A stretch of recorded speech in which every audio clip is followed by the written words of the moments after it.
Hi, welcome to the NOVAH Gallery at 176 Lake Shore in North Bay. I'm just going to lead you around this amazing show called Wild Alchemy and the Global Grove. Behind me is a very strange digital photograph that's been manipulated. It's a document from a performance called the Cascadophone, which is a performance that was done on a waterfall in Brazil. And this is a performance that I did in 2023, just last year. Okay, so, and then I sort of worked with it, abstracted it, and yeah, that's the first piece that you see. And then across the way, we have Krystyna Malinowska from Poland. This is a hand-painted image, and she really works a lot. Her connection to nature, I think, is through the deer, and she's got the full body of the deer depicted here, and then she's sort of connecting it all to nature. I think that's one of the sub-themes of Wild Alchemy, is that connection, how artists are able to connect us to nature. And we move here to Joanna Semenik. We'll see more from Krystyna further, deeper into the show. So this is a piece on silk, and we believe that this is a print on silk of an original painting that was done by Joanna Semenik, and again, another Polish artist. If you ever want to find lots of great art, go to Poland. Okay, keep coming through. This is sort of our feature wall at NOVAH Gallery. It's because we can get so far away from it and really see the images. The one here is Tomogamy Frequencies by a Guelph area artist named Pearl Van Geest. And she works in acrylic. How she creates these is she will cut sort of a stencil, and then she's able to place the stencil once here, make the painting, and then once across the way, make the painting, and then she's created these kind of frequencies, this symmetry within the work. In the middle, between the two pearls, we have Pawn Steele's sort of very moody acrylic on wood panel piece. This one's called Urban Enters Nature.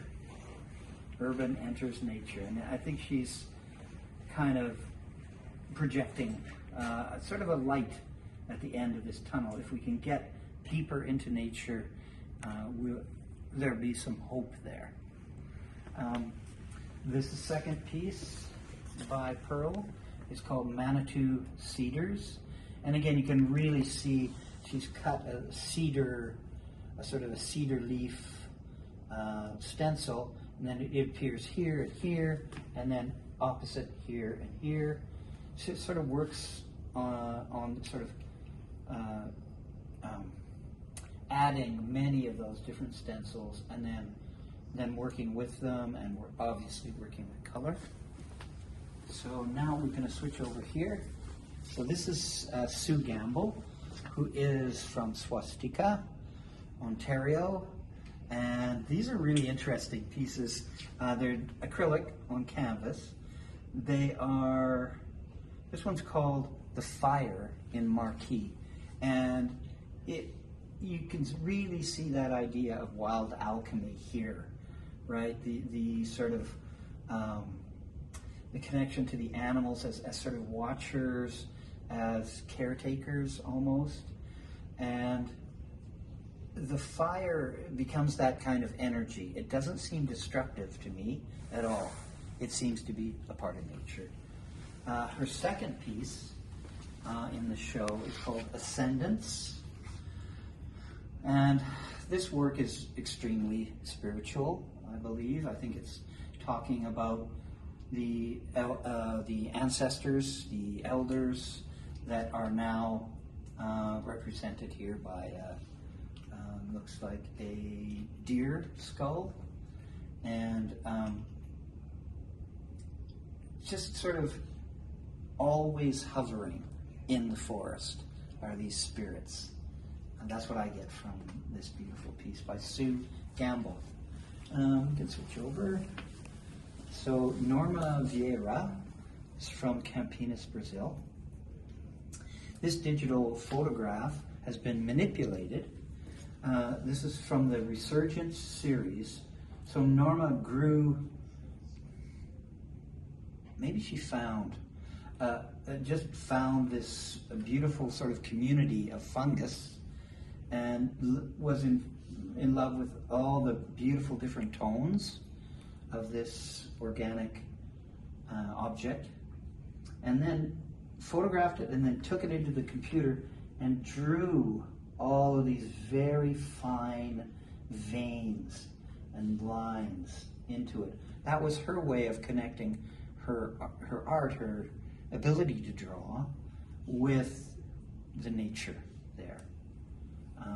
Some really beautiful large-scale work on, it's a photographic print on canvas. Now we come to the O'Honey Collective from London, Ontario. The O'Honey Collective includes David Bobier and Leslie Putnam.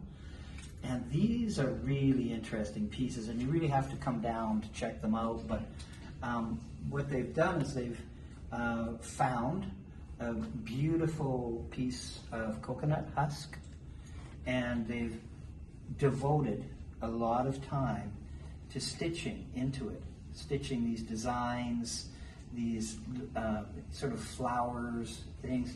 Again, I think it's trying to not only find the beauty in nature, but somehow amplify the beauty of nature. And then the above is it's beeswax that's coating coffee grounds and turmeric on paper, and then these are little kids' alphabet blocks, and they've sort of stamped them into, again, beeswax. And the same with, this is Costa Rica 1 and Costa Rica 2. And we have coconut fiber, embroidery floss, beeswax, turmeric, and coffee. And again, it's almost like a map, too, for me. But just a beautiful design and very sort of professionally presented. Across the way, Jurgen Mohr is Geranium Pink 2. And this is the work, I believe, that Jurgen created specifically for the show. And it includes reference, I believe, to his voluminous knowledge of contemporary art practice and his connection to a sort of history of art, but also here we kind of get the idea of sort of a tree of branches looking through to the sky, and again sort of working with that to create a sort of a unique pattern and a unique, again, assemblage of colors and shapes. So it is abstract, but I think it talks a lot about the forest being in the background. Hi, so this one here, I drew this. It's a 4-foot drawing originally, and it has words in it. It's kind of a spoken word meditation, I guess. It's also to represent the trunk of a tree, a slice of a tree, and it's called Broken Forest Cosmology. This is a print from the original colored pencil drawing. And I guess what I like about it is this idea of the cracks that are going through the tree that sort of talks a little bit about the broken things in nature. And I also like these sort of green lines of growth that are kind of magically placed. Sorry. And here it says the floating colonies of consciousness, of conscious spores. So it's yeah, it's an interesting piece. And out of it, I think a lot of Broken Forest ideas for me came from this piece. So this wall features two Brazilian artists, Mateus Stalin with Reversal. Again, that's a digital photograph, giclée ink on archival paper. Then Pontic Scythian by Mathias Reis. And I remember when he shot this piece in Brazil, and here's the artist here, and then this cat that would not get out of the images. And it's again that idea of alchemy, of magic, of the inexplicable that we find in the forest. A second work from the same series by Mateus Stalin. And here, oh, it fell down. This one is called Casting. So,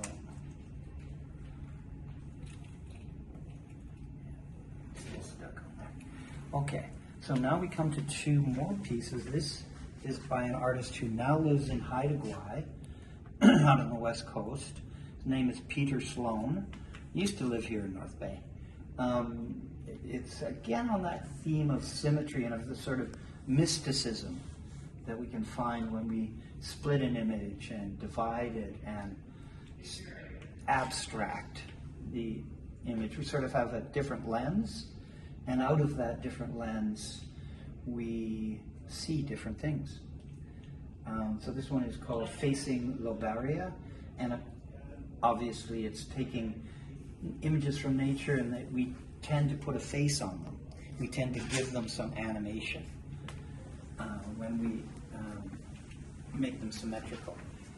This one by Peter is called Unsia Lichen, and he has manipulated this with a filter from Photoshop to make it much more painterly. It doesn't look like a photograph at all. And just, I guess, really does bring you into the midst of that deep into the forest, and it kind of isolates you as the viewer. Again, he has cut this a little bit and mirrored it on both sides. Okay, this little piece by Leszek Hashizny. And Leszek, I know Leszek, he came here in 2022. His work is very sort of traditional, deft. He works at, this one's acrylic on panel, but he works a lot with obscuring the landscape. So there's a lot of sort of mist and fog rising and things like this. This one's called After the Dew. And also his palette is very kind of subdued and not bright or neon or anything. Over here, another Polish artist, Johanna Szostak. We have 3 Szostaks. They're all called the same, so that might be something lost in translation. But these works are sort of based on a horizon line, and then sort of abstracting everything beyond that. And also with landscape painting, as soon as you put sort of a dark blue on top, anything underneath that contrasts with that, it suddenly becomes a landscape, right? So she's sort of using that as a starting off point. So if I put the skies in, then I'm free to design whatever, and it will read not as a not as a landscape, but there will be some sort of element of landscape to it. I also see a lot of crosses in her work, which I wonder about. In Poland, there has been a lot of suffering, and the forest is associated with some very bad things that happened in the forest during the Second World War. So that lingers. Okay, let's turn around here. Now this piece, which is untitled. After the Fall. After the Fall. After the Fall. Note here, the bear is getting ready to enter into that sort of magical sleep, right? That this time when the forest hibernates as well as the animals within it. And it's sort of to me, this painting glows in a way. And it glows and has this tranquility to it. Not just because the bear is asleep and the moon is here, but I think it's the glow that sort of is a warmth that seems to be peaceful to me. And then beneath it here, we have the veins of the crystals of the gold that kind of seem unimportant in it, like they're there, and they're perhaps what a lot of people go for, but they don't really matter to the bear or the forest or the next forest that's represented here by this beautiful painting by Nancy Stevenson. Okay, so let's go on. We have two paintings by Melissa Kraft from New York City, and I saw this one very early on. This is a newer one. It's made with a sort of iridescent paint, I think, so it does shift a little bit as you look at it. And it's, again, talking about the wild alchemy, but in the sense of, to me, it's almost like a destroyed landscape or something that has been what they call etiolated or desiccated. It's not. It seems to be solid, but has gone through a lot. This tree that's here. This one's called Grace Amid Chaos, and the second one here is called In Solid Ground. So there's solidity, but the chaos seems like it's been happening for a long time. But I think, knowing Melissa, I think that she's seeing that as not unhealthy. Chaos is very important to alchemy, and it is very important to balance. We need to have chaos so that we can reach into it and find different patterns, find different ways of seeing. So the next three on this wall are by Janet Hendershot. She's from Toronto, Ontario. This piece is called Pukasqua. And then we have the Wawa Sandhill Crane. And last in the trio is Wawa Field. So this one's really interesting to me because of this sort of abstraction of an animal form and integration kind of into sort of very rough. And sometimes that's hard to do when you're portraying an animal, right? How to make it the same abstraction as the rest of the plane. So I thought that was really great. I liked that it was almost headless at first.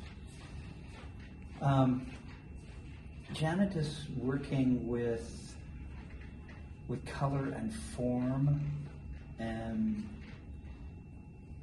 sort of almost in like a Chinese, like the Guilin kind of landscapes, which seem to have lots of air in them, lots of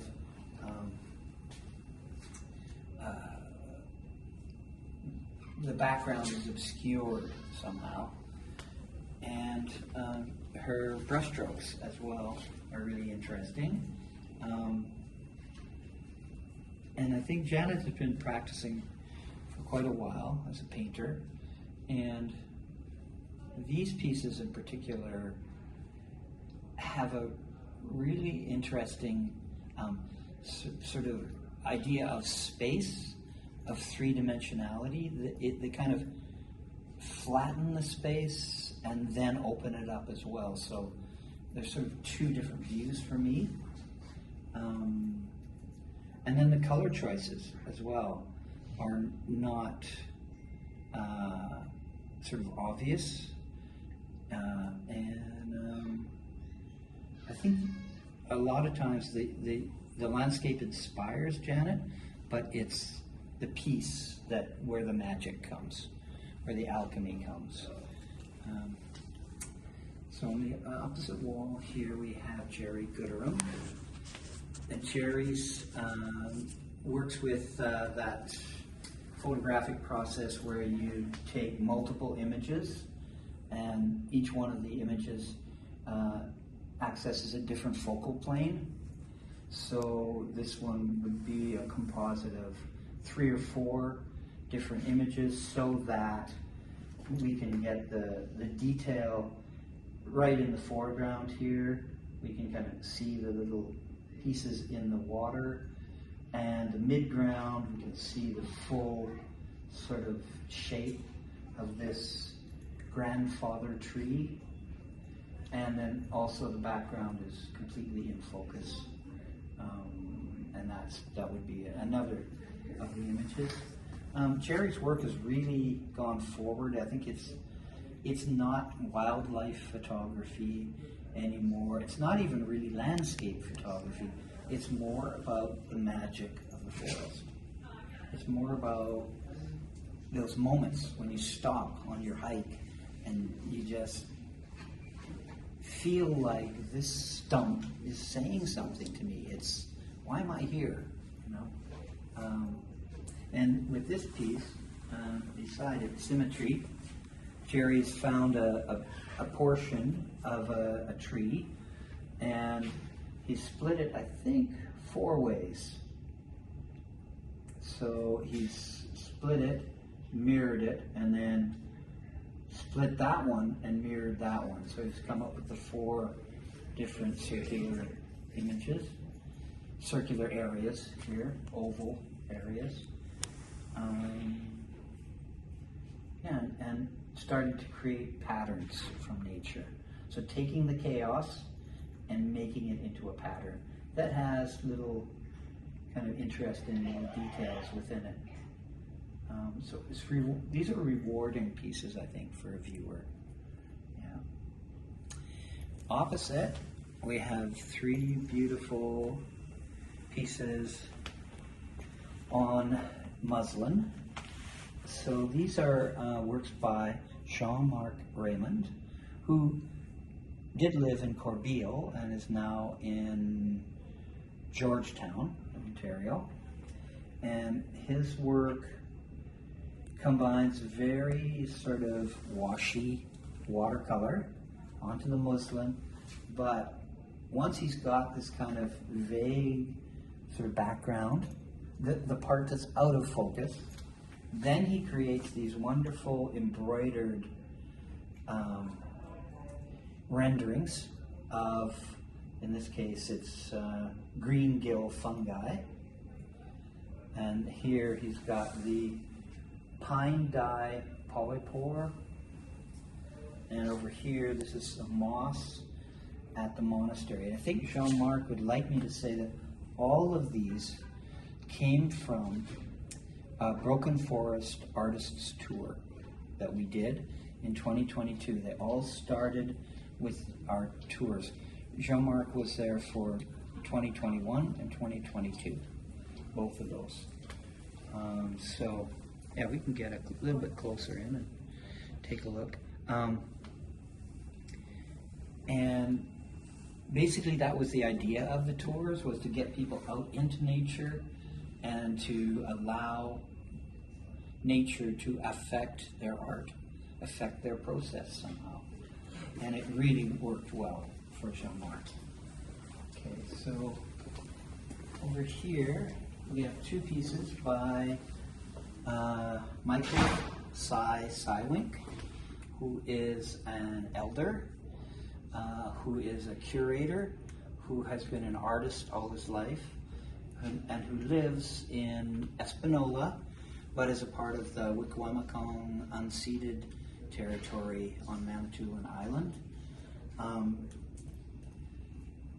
His work impresses me with having such uniqueness. I can see woodland style here, but it's gone oceans further. This one's called Time to Energize. This was the original piece that he was working on when we were on our tour around the country for Broken Forest. And this one is very much talking about humans, us, people. It's time for us to energize and see the world whole again. Simply to see it as whole and not fragmented and not separated. And to embrace the chaos of that whole. And then we have the other people here within the trees, the sort of animated trees watching. And the second piece by his side is called Dreamer's Rock. And this one, again, has the forest, has this really abstracted background, and there's this beautiful design in the middle of a person kind of praying, or dreaming. And hands are clasped, eyes are looking up. So I guess it's a sort of a paean to a pen. I don't know what that word is. To the forest itself, and hoping that we can come back to the trees.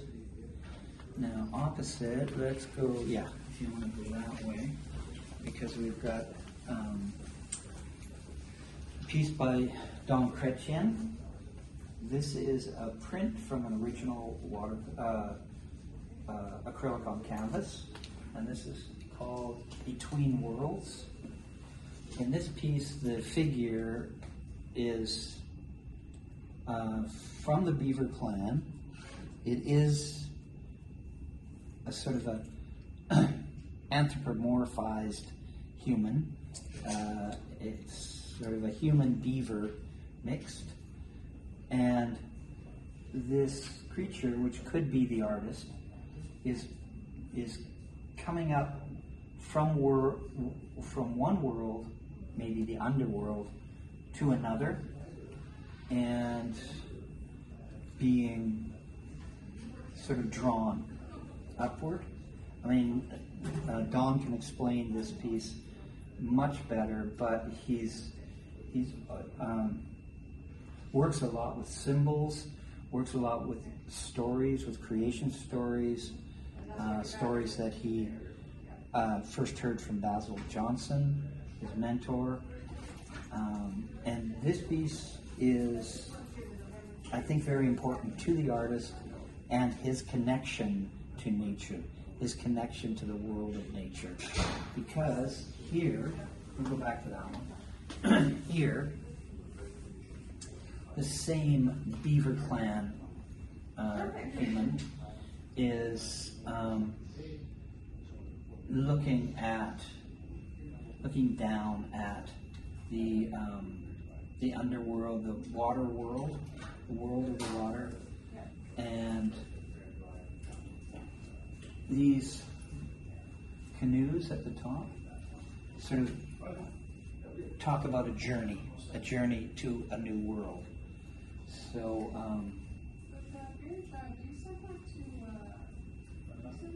yeah, so this one is by Chretien, The New World. And here we come back to Joanna Semenek. This is a drawing in I've got acrylic on paper, that's what I was told.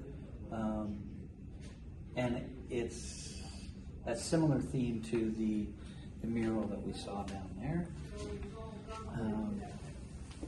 This is an interesting piece by Simon Frank from Hamilton. It's called Tangled, and it's from the Log Hammer series. So, almost as a form of protest, Simon doesn't use manufactured materials in his work at all. He doesn't use brushes to create the images. He tears away the top layer of the plywood, and then in what is left, he indents these images of trees. They're obviously trees. It's obviously a treed hillside, but they're all created with a log hammer, and those are a log hammer marks the trees that are felled.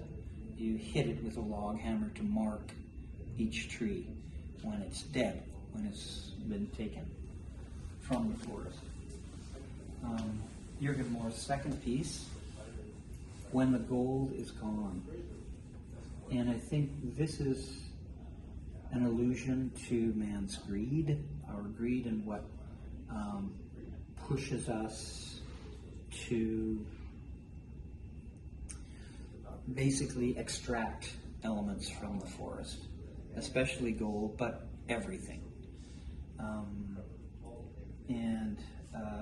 I think that's the reason why the text is here.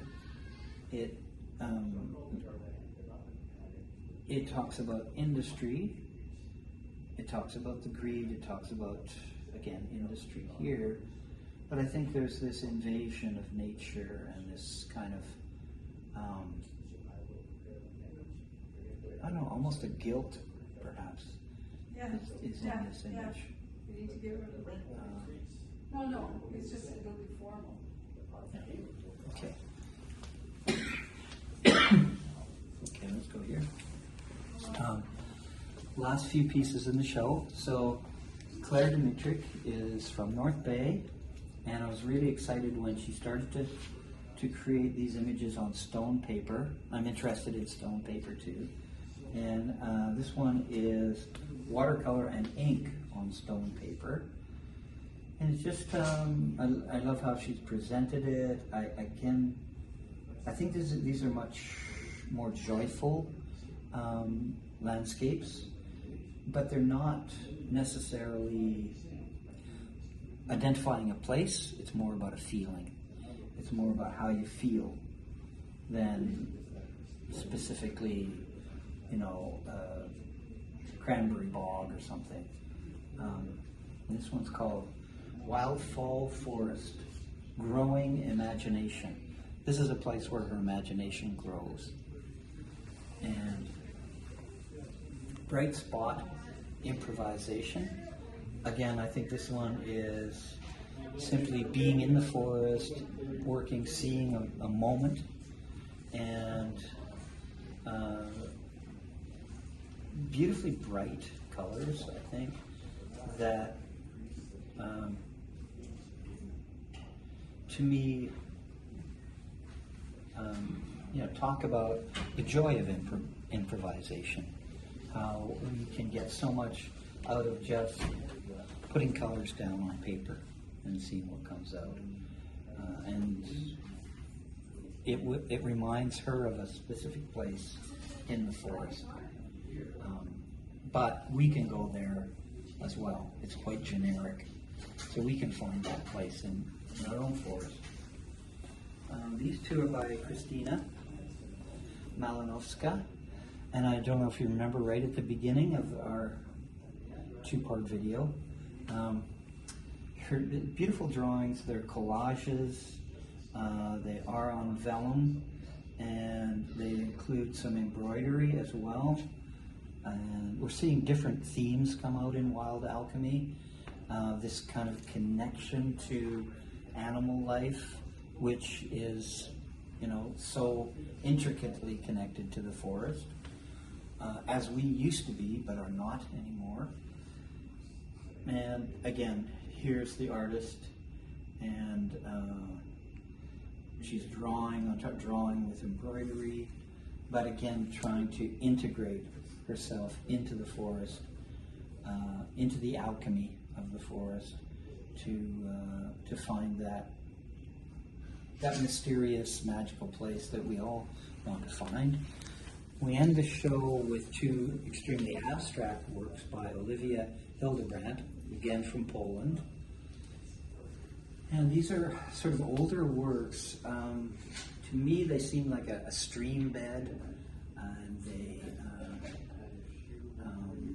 actually, this is not the end of the show. There's a couple more pieces that I really want to show you. So we'll leave it there. These abstract works by Olivia Hildebrandt called Stones 1 and 2. Okay. Hi, this is number 3, chapter 3 of the show. This is Jacek Paleczny, and another amazing acrylic piece of the Polish mountains, the Carpathian Mountains in southern Poland, and again using the kind of reference to realism, but obscuring things, and he lends a lot of mystery to all of his landscape works. Over here we have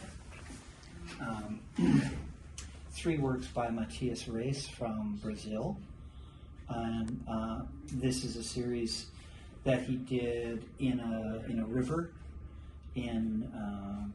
near a place called Bertioga in Brazil.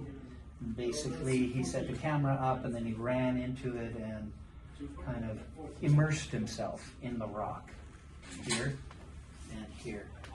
And he's sort of at the center of that, but you can't really see him. He's obscured by all this incredible greenery. So it's an attempt, I think, to come back. I'm going to switch over. Sorry, we're rolling around so much here. Sorry, right. Yeah. So we've got 2 pieces here. This one is by Jurgen Mohr, again from Poland. He is an archivist, and he preserves paintings, especially egg tempera. So this is an egg tempera painting, which was used by Leonardo and all the old school. But it again is that relationship with nature. So the nature is all around this woman who's trying to grow things and trying to integrate here with the background. There's the polka. This piece here is by Eva Wall from Germany, and it's called Old Forest Spirit. It's made with loosely carded wool and fabric, and basically she's trying to create the spirit of the forest, and she's used the kind of quintessential spiral pattern at the heart of this forest creature. Yeah, it's a wonderful wall hanging piece. And then we end it all with Leszek Żebrowski, his Endangered Boreal 1. And this piece again was inspired by the tours that we did in Poland with the Broken Forest group, and kind of shows again this kind of idea of trying to integrate the human into the forest. Also the kind of idea that this forest is a bit too managed. It's not chaotic enough. And I think that that's implied by this photograph as well, that it's almost machine made. So ironic in that way. Okay, so I guess that's it. That's the whole show here. Just want to thank all the artists who participated. And come down. The show is on in the NOVAH Gallery until January 25th.